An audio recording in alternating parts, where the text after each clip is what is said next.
Annapolis homes on the market have actually dropped to only 162 units, and 39 of these are actually priced over $1 million.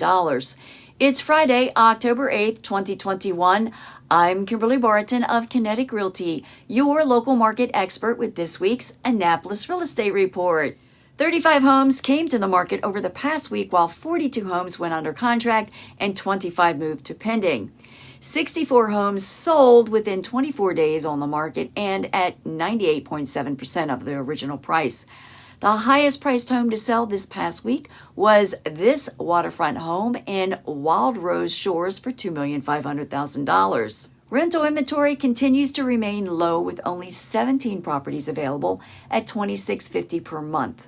That's your market snapshot for Friday, October 8th, 2021. Thank you again for tuning in. Join me next week for another update and subscribe for new content. Have a great weekend, and I'll see you next Friday. Take care.